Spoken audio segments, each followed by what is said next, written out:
I'm sorry. You would think that 2 years into this virtual world, I would know how to get it together. Hello, everyone, and welcome to our second conversation of the evening. We will be talking about trans and non binary policymaking. Super excited to have this conversation and be in front of you all again.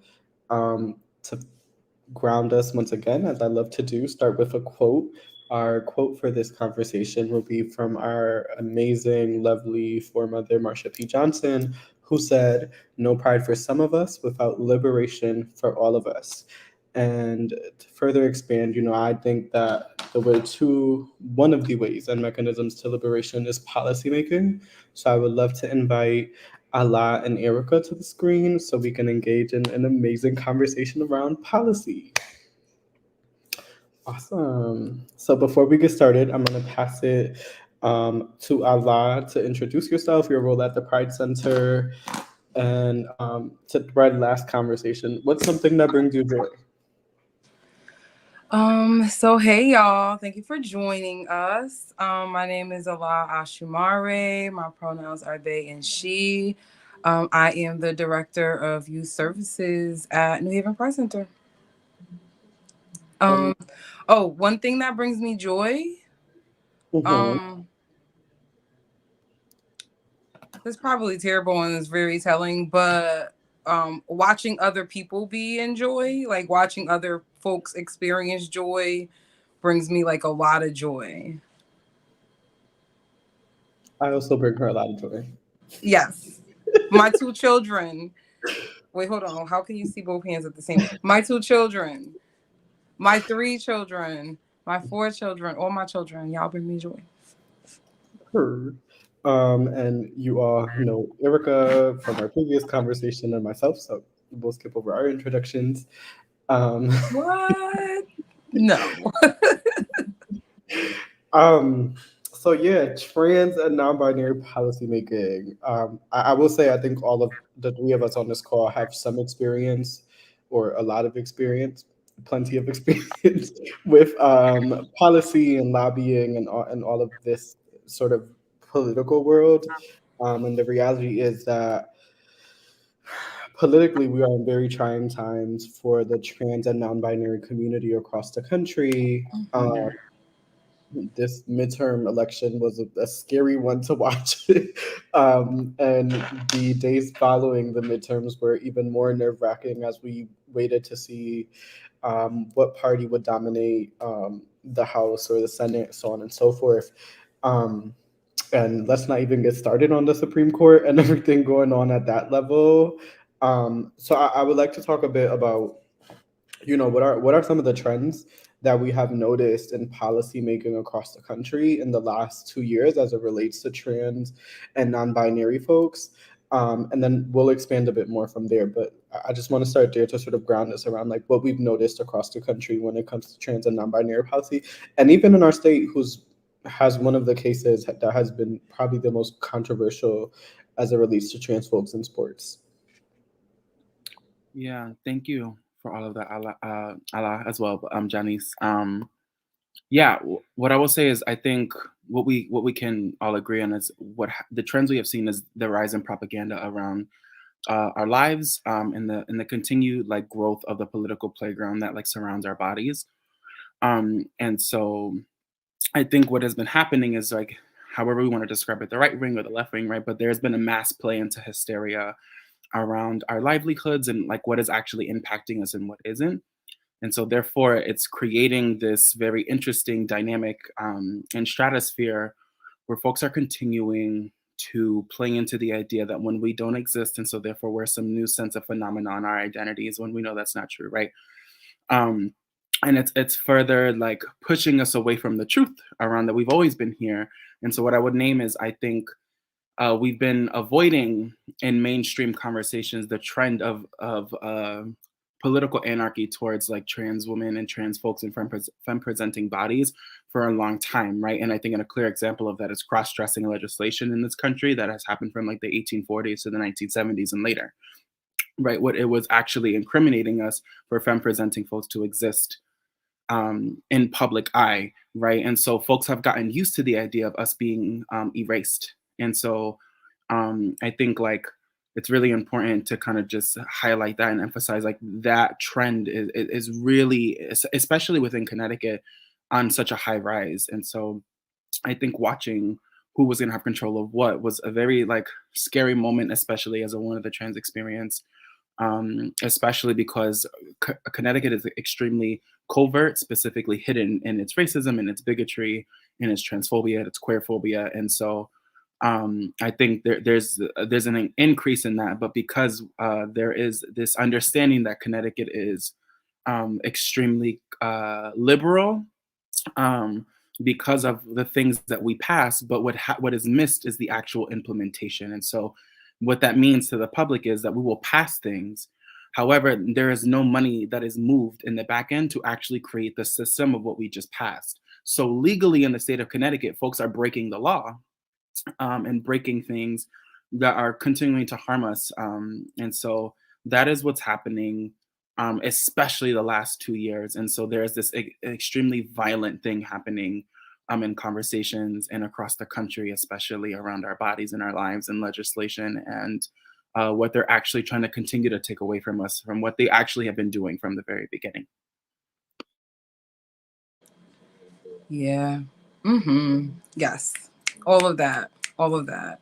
I would say even like to build off of what Erika just shared, the fear mongering that is happening, like the current wave, the current iteration of fear mongering around queer lives and queer identities, but specifically ours, right? The non binary experience and the trans experience. And then in the spectrum of what that even looks like, because that's still not, right? That's not a binary exist. Those are not binary existences.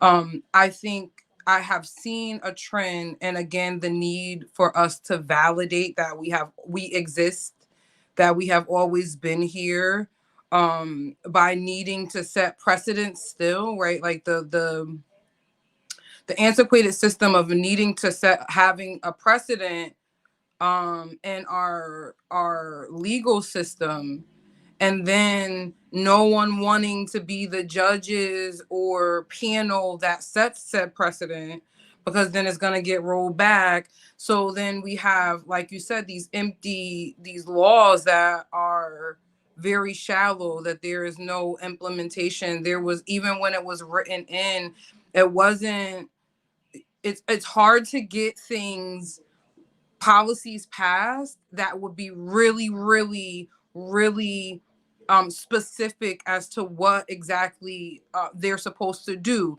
And they'll even say where the money's supposed to come from, or sometimes they won't say where the money's supposed to come from, but that it should be funded. And then when it's time to get funded, we see very little money going into it, or we see 3-4 years later, there's still not the committee that was put in the bill that is supposed to find find the group of people, right? Like the committee still hasn't been decided on. We still don't have. So I think that there's a bunch of empty promises, and then what we see is there is no. Connecticut is a particular state where, like, the Connecticut will make the bill, but then the municipalities have to live up to that. And there's no checks and balances, right? Like it just never happens. Or if and when it does, what we see it very specifically happening for very specific identities of the trans and non-binary experiences, i.e. white folks, i.e. those folks who are wealthy and have the ability to already have advocacy, and they're in places like Windsor, and they're not in New Haven, they're not in Bridgeport, they're not Black and brown, they're not poor, they're not in DCF custody or care, right? Like the people who these progressive bills and policies have been passed, who are supposed to be at the receiving benefit of it, still don't look like the people that are on this panel. So when they're and if and when that is the case, it's still very far and few between, no matter, counting the white folks, the Black folks, and every other identity in that spectrum, right? Like there's still very few cases of spaces being, of these bills and policies being enacted and enforced. And then I will also say what I have seen is the trend in houselessness of queer folks. Both the age and the amount of folks are increasing, right? Like, so we have in Connecticut specifically, we have always had the highest rates of LGBTQ youth who are without homes. And then when you go in and you further disaggregate that data, you see the largest amount of people who are in that experience are Black and brown trans people here, and non-binary people, young people here. And so we see that expanding up and down the age spectrum. And I think that is happening nationwide, where houselessness is rapidly increasing. There's a loss in jobs on top of none of the systems that are supposedly put in space, when they are put in place, are actually like have any teeth. And then the amount of people who are suffering are just is rapidly suffering. I don't know. That was really long, but No, yeah, thank you both. I think for me, I so I think one of the biggest, not one of the biggest, but one of the most sort of prominent legislative hits that we've taken as a community this year has been the overturn of Roe v. Wade, right? And that's something that the far right and evangelical Christians have sort of been pushing and fighting for over 40, 50 years, right? And we've seen it in and I always say Mitch McConnell is who Mitch McConnell is. But the man is smart, and like he knows how to play the political game very well. Like his plan from the very beginning has always been to stack the Supreme Court with a bunch of pro-lifers. And he did just that, and got his agenda sort of through and pushed, right? So now I think my fear is now that they've done that, right? And now that we see more Christian evangelicals who are on the radical side of like right-wing policy making taking hold in offices, which is probably the most scariest thing for me during this midterm election. I think my fear now stands with like what we're seeing in Florida, right? Where uh, gender affirming care for trans youth is no longer allowed, right? So I think the fear eventually now is like, how is that going to spread across the country? Because what we have seen in the last year is that Florida has sort of been the test ground for a lot of these real radical anti-trans, anti-queer policies that then spread to Texas and other sort of red states across the country. And like Erica mentioned, the reality is that Connecticut is not this progressive state that folks paint it out to be, right? And while we hold the House and the Senate here in Connecticut, there are folks who are the Trumpers of Connecticut who hold office and so on and so forth.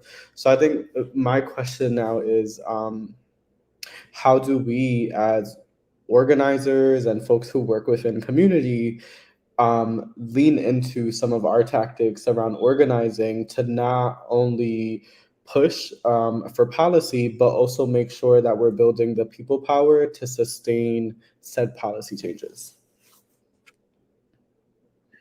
This is a big question. Do you want to go Allah first, since I went first last time?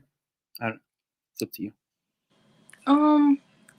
I would like, I think that, so I would say that those two things, although super connected, like, so to speak from a Connecticut perspective, because I feel like it's so important for folks to understand who are not from Connecticut to understand how it is in Connecticut. Like Connecticut is the up north south, and that looks really, it's one off. We're not blue, we're purple, right? Like, so it looks blue on the map, but we're really truly purple. And I'm like a lifelong resident of New Haven, so it looks different, right? But it is very much the same when it comes to how things are ran, who is at the benefit and receiving end of of progressive bills and policies, can you see, I need you to see my air quotations, when they happen here. And I think it's so hard to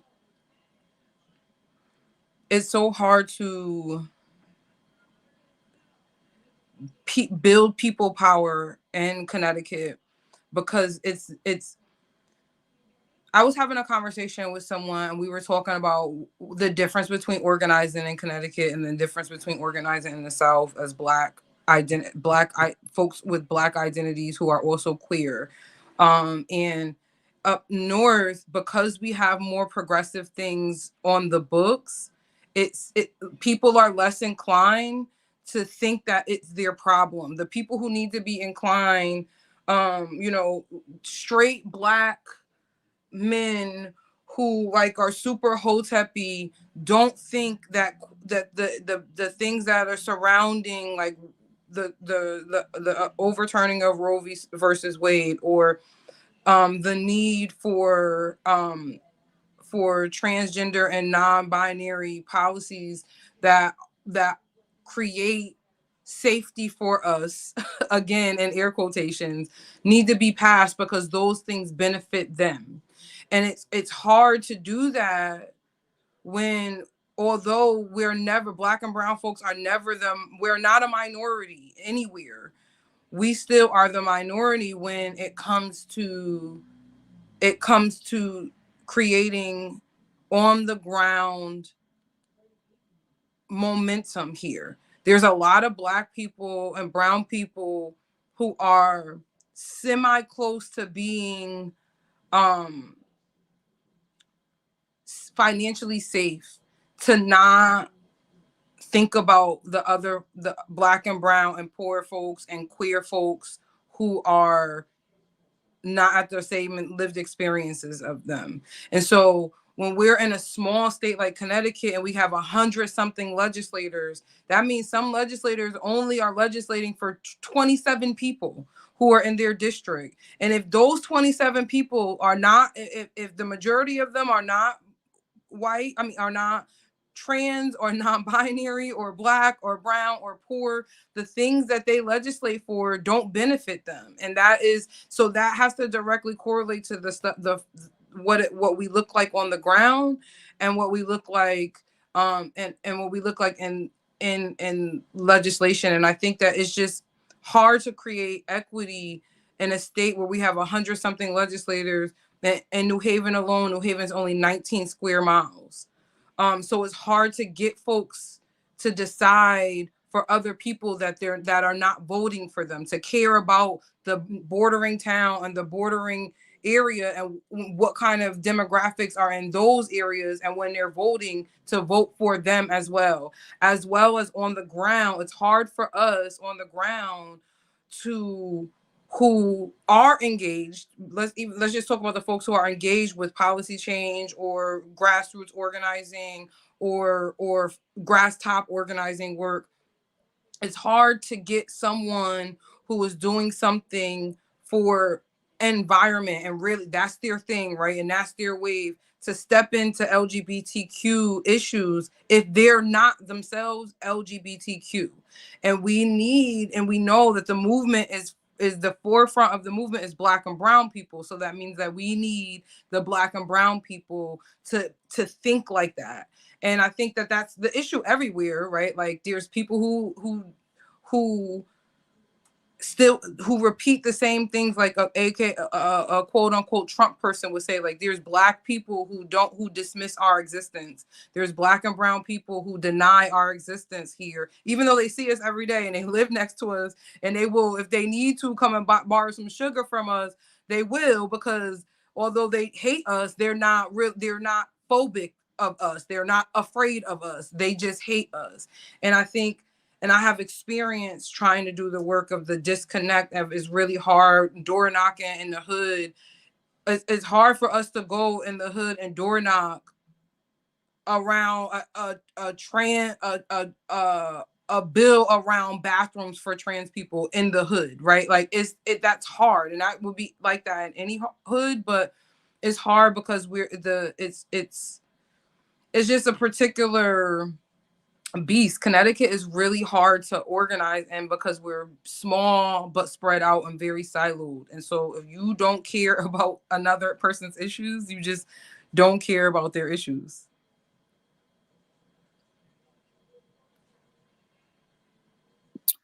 Yeah, I think to plus one, I'm trying to like consolidate all my thoughts, but yeah, I think I would like to plus one all of what you said a lot. And I think to expand, I think to acknowledge one, organizers throughout the state need to do better at connecting with folks who understand the political landscape of Connecticut more thoroughly, its history, its context, its inception, in order to effectively create a political agenda.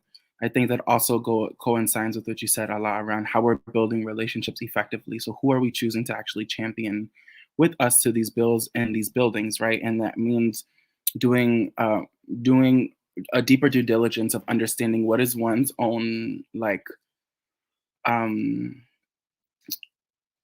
what is it Like I, analysis. for lack of better words, their intentions are, right? Like, why are they in this position, right?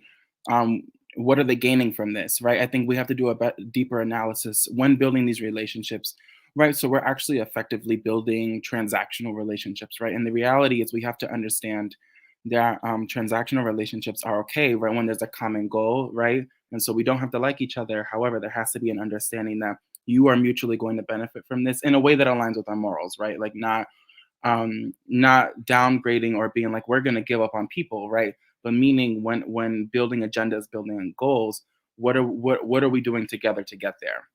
And so I think yes, how we build our political agendas is important, because then when we're going in for folks who are trying to draft bill language and da da da, who don't understand the process around how certain things that we will put, they will chop down and they will avoid everything else in the language that is extremely poignant around how we're trying to care about each other's lives and like this is common sense, right? So you should care about this. They will chop all of that down and minimize the actual bill's meat, and so that means doing a deeper dive and understanding what are we directly asking, where are we saying the money should come from, how do we see it, what is the few year plan of its implementation, who should be doing what. Those are the things that we need to come in with specificity because they're going to already undermine them, meaning like folks who are approving bills, voting on bills, right, and then do the implementation. They will go in already minimizing our ability to understand. So I think, again, with reconnecting with folks who understand the political landscape and are already doing this work, I think it's going to deeply benefit us. And then also around what you said a lot, like it's hard to go in different hoods, right? Because it is extremely siloed. There's like 100 and something towns in Connecticut, and only but so many are actually Black and brown and not affluent. So I think understanding that, how we shift and where we show up versus in Bridgeport versus where we would show up in Stamford and how we actually do that is then how we're actually going to effectively base build and have different conversations and depending on what hood and city we're popping into, and also who needs to be relaying the message or not. And because it is hard of like we're trying to make people believe in all these things, but I think the reality is some folks' liberation does not include mine. It does not include Allah's. It does not include Janice's. And I think we have to spend some time really discussing what that looks like and how that impacts our organizing and what we do around that and through that, because I think it is coming at a standstill of how we're effectively developing people to then do this work. And so I think like, yeah, I think we got to just think deeper around our political relationships, how we're setting our political agenda, and like our language and that we're using around what we're including in bills as offerings, and again, who actually needs to be in the space because as we're building agendas, we're deprioritizing black and brown queer leadership. We're deprioritizing further and further Black trans leadership. So when folks in the field are developing a quote unquote comprehensive like campaign, it's not as comprehensive because we're not at the table having conversations around what is being missed, what is not being included, and what is being lost. So immediately we are already losing, because the folks that may be leading that is all like we're already failing at our approach and at the attempt. And so I think really deeply analyzing who are we including, who are we not including. I think at the back end is where we need to start first, and then move deeper into the other pieces that I mentioned. Yes, absolutely. I think to piggyback a bit off of Erica's point around inclusion from the very beginning, I think of the 2020 presidential elections, and I think the first time I seen a presidential campaign effectively um, organize and include Black trans women was Elizabeth Warren's campaign, right? Which thoroughly surprised me and shocked me at the amount of um, Black trans women that were working on her campaign, and not only working on her campaign, but were policy advisors to her campaign. And she was the only candidate who actually got endorsed by one of the largest Black trans led organizations in the country.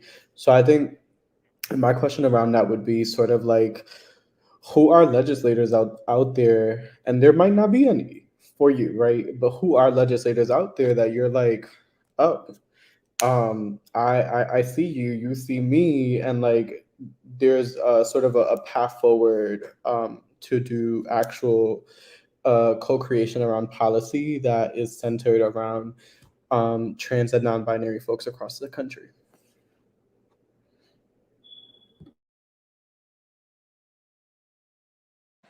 Yeah, I was like, this is a setup. This is a real setup question for those of us who have to still actively engage in policy work here in Connecticut, Shawnee's, like, because, right, no, say, I'm just, so it depends, right? Like, I feel like it depends On the day. it depends on the Very much. identity. I think that it depends on the identity, the intersections, or the identity of like what the thing is. Like, I don't know. I think that we in Connecticut we have legislators who, if given the opportunity to accept the opportunity to take more support and guidance from folks on the ground, I think that we have some good legislators who are ready to do that. And I say that because, like, in Connecticut, I mean, we do have, like, we just got, well, we had the policy passed last year in 2021. Then we have, the newest bill that was passed this year, like the Don't Hate bill. um, right. But I say that like that because, like, I struggle with the fact that none of the bills that I have seen in the intersections of me and the intersections of my femme body, my Black body, um, my queer body, my poor body, my differently able body. Like, I have still yet to see a policy and be enacted in my lifetime since I've been paying attention in Connecticut. So I'm not saying my whole entire life, but that really truly has had any teeth, that has had anything, that has done anything that has really created materialistic, not materialistic like in the bad way, but change the material lived experiences of the people of that identity in mass, right? Like, of course, we can pull like a good, unicorn out of the hat because Connecticut's good for that. But I think that since I've been working on policy, from the education policies, the policies around racial equity, the policies around housing, the policies around policing. Each and every time that I have seen a policy passed, even the policy that said that we have to put teeth in all the policies that get passed after this. And I have ADHD, so I'm sorry that I can't name like HB what or SB1, but SB1 got passed, right? But like, again, where is the teeth in that, right? Like, and so I have yet, and is that I not quote one that I have can readily identify that has changed the lived experiences of people of that identity, because it never has happened, probably. And so I think, like, we have seen some of our federal legislators, like, really be on the ground in Washington and like leading the House and on the floor and doing all those things. And we've seen them step into and engage the work of the state periodically. But I still think and know, being on the ground, I still feel like there is a major disconnect between Connecticut's federal legislators and the ground. And I also feel that, and we see some of our state legislators more, right? Like I can readily name 3 legislators that if I really needed to contact, I can contact, right? One that would respond to me immediately. The other one would take, a little while, but they're a legislator, right? And then the other one, I'll have to go through someone, but they would eventually get to me. Yes. So that's a step forward. And also,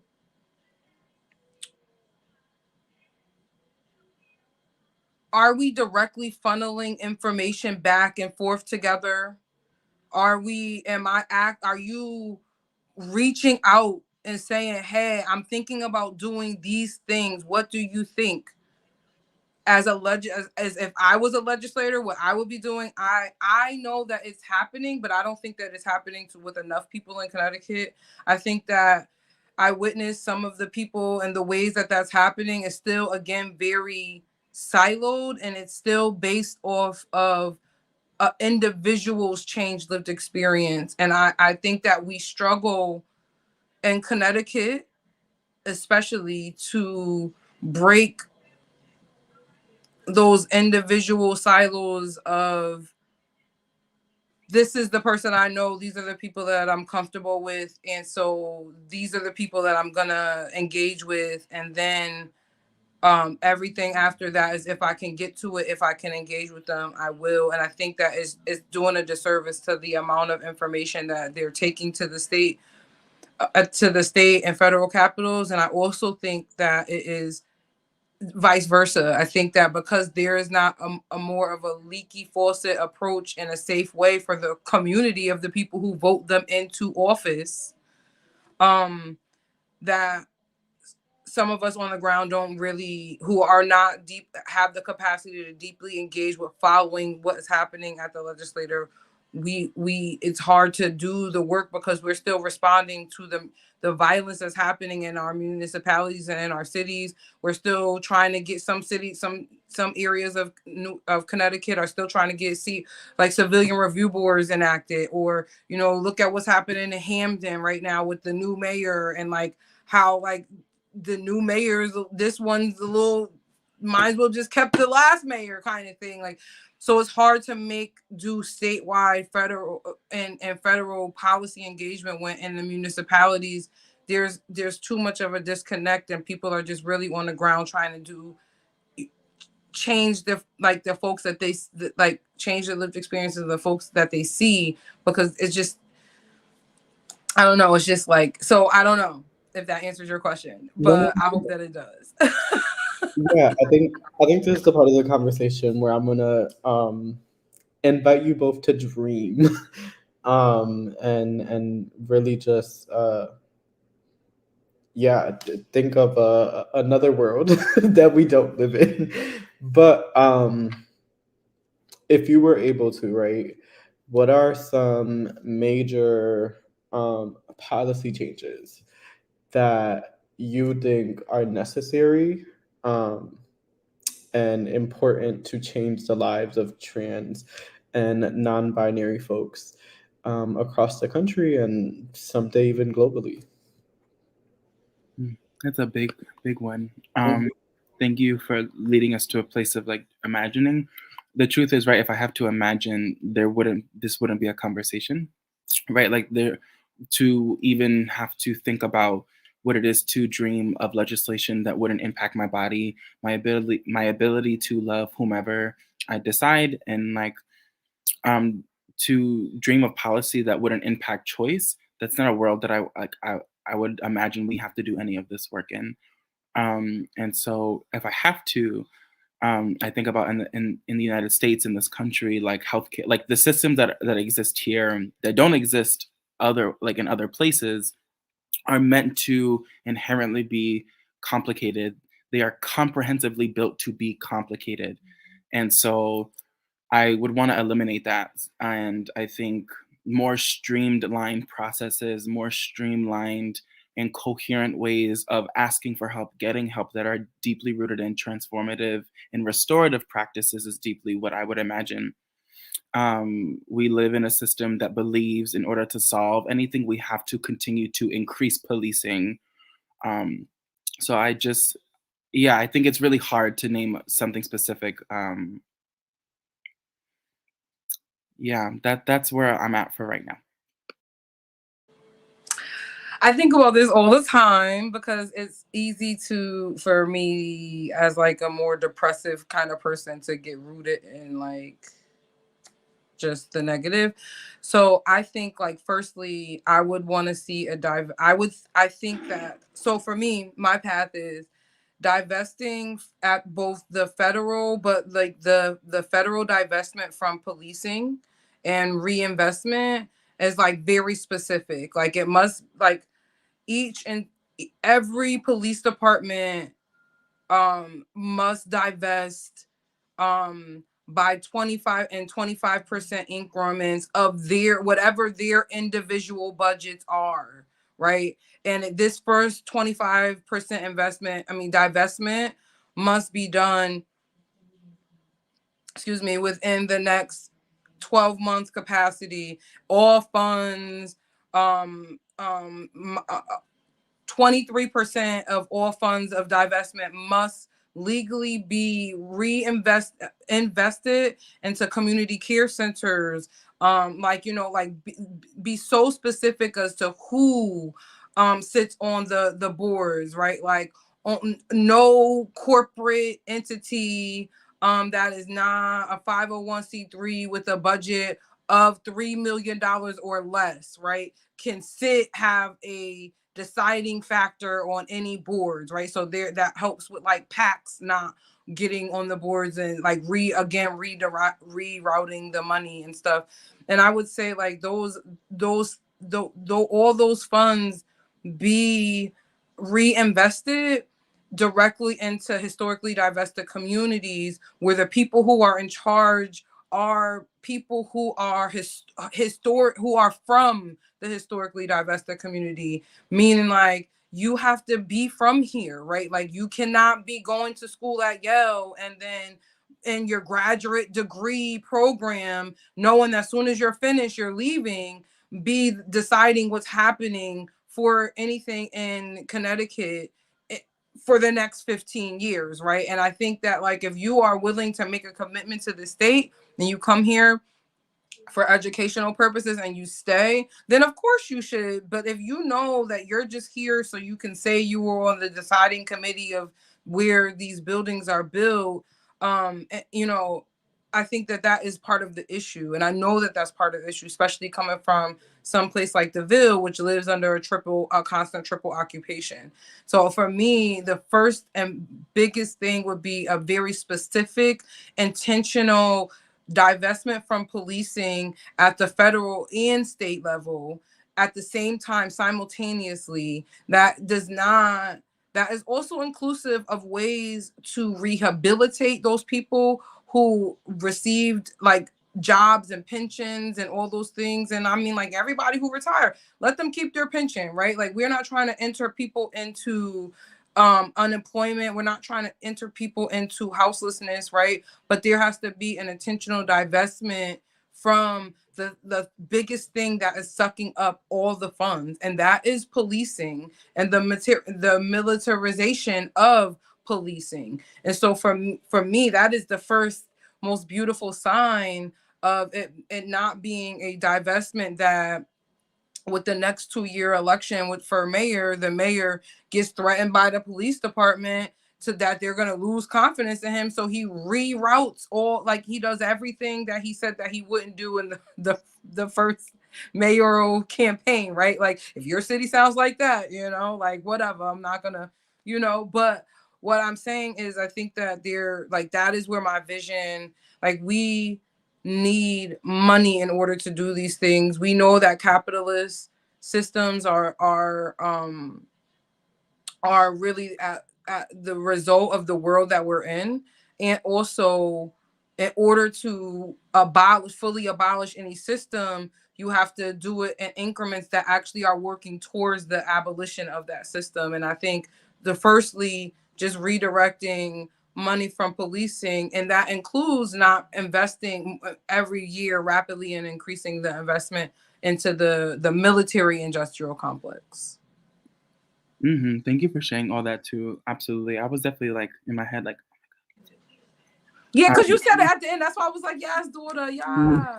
Yeah, for sure. Right. I've been at the firsthand experience from what I mentioned. And shout out to our local, who was amazing, non-binary like activist and organizer, activist and poet and writer who like talks a lot about like um, legislation and other things around the country. And so I kind of plugged them a bit around around the tidbit I mentioned in the beginning. So I just wanted to give them their flowers. But I've been at the firsthand experience of what it looks like in the state of Connecticut, where in the face of police officers and being misgendered and like being in a very harmful and unsafe environment with how they handled my body, with their language, and it just not being a safe environment. We have to absolutely um, be very clear around the divestment of policing in this country and policing overall globally, and understanding the nuanced ways that it shows up. Policing is not just in police officers, but it's security guards in schools, right? It's the surveillance of its constituents and lack of privacy. It's the way that Black women are not safe in the medical industrial complex system, right? Like it is extremely, extremely deep, and it is intentional, and it was planted that way.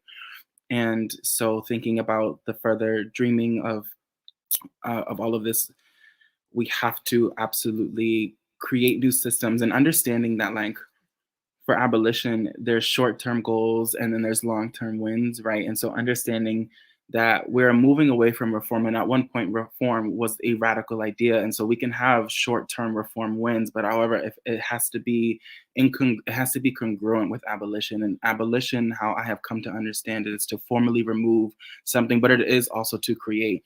And so to overemphasize that anything related to Blackness is political, and we have to be very clear about that when we're discussing what we're dreaming about, because when creating something new with Black leadership, with brown leadership, or with queer leadership, we are actually creating systems that will fundamentally work for everyone. When Black trans women hyper focused are free, that automatically will trickle down in policy making. That automatically will trickle down in healthcare. That automatically will trickle down for undocumented folks. It is not separated, and although we have focuses in the movement that we will prioritize in different ways, right? We have to see the connections between all of them. And this is like firsthand experience of a young person in this country with policing up front and forward and not feeling safe in these environments. And so if we're continuously putting money in systems that are actually built for the further harm and the harm of us, we're just setting ourselves up for failure and to continue to believe a lie, right? And so just kind of acknowledging that, and wanted to like overemphasize that point that Allah was making, because yeah, like it is really scary, but to see it up close and personal, to see like what this beast is up close and in your face is a different thing. It's not a tweet, it's not an Instagram poll, it's not something that you can actually capture in an Instagram story, right? Like it is really deeply impacting our lives in ways that sometimes it's hard to articulate. And so just really grateful for this space to dream and to really be clear about our organizing, to be really clear about the conversations that we want to be having, and to be really clear about the political agendas we actually need to be making and who needs to be there. Because we're not going to do that with policing. Policing doesn't actually solve anything. It only further incriminates and murders us. So yeah, I just wanted to say that. Love that. I think, and I always say this, and got it from a good TikTok, and will stick with me forever. That a dream policy for me would be free hormones and surgeries for all. Gender affirming care is so expensive, so I would love it to be free for everyone to access whatever gender affirming care looks like, for us as individuals, because it doesn't look the same for everyone. Um, and of course abolition. And I really love the piece that you brought in, Erica, around the that abolition requires us to really build something as well and not just eliminate it. I think a lot of times that's lost in conversation across the field when we're talking about abolition, and let's not even get into folks not really defining what they mean when they say abolition. That's a whole nother conversation. um, but yes, lastly, uh, what's one piece of advice that you would give to either legislators who are looking to engage trans and non-binary folks in policymaking, or to organizers on the ground who have not engaged trans and non-binary folks and are looking to? And we will start with Allah. Um. So wait. So I would say. So even though Fannie Lou Hamer is not a a trans or non-binary person, she is one of my political aspirations. I seek to like organize how Fannie Lou organized, and her pathway to that work was like, although it's nothing a lot alike as my way to this work, is I very much akin it to like Fannie Lou's story. So I would say like my advice to both legislators and organizers, right, are starting off with two quotes from Fannie Lou. One is, "When I liberate myself, I liberate others. If you don't speak out, ain't nobody gonna speak out for you." And the other one is, "There is one thing you gotta learn about our movement: three people are better than no people."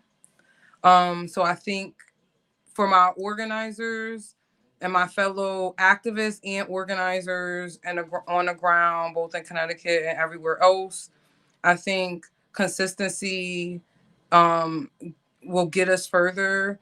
And so, like, doing the work of really, truly, truly becoming transformational justice practitioners, as well as activists, as well as organizers, will really help us to be able to stay consistent, because when issues happen, like, conflicts happen, we don't know how to deal with conflict because there's so few of us who are practiced, trained transformational justice advocates. So that way, when it's time to like get into those moments, we can get into them and practice generative conflict.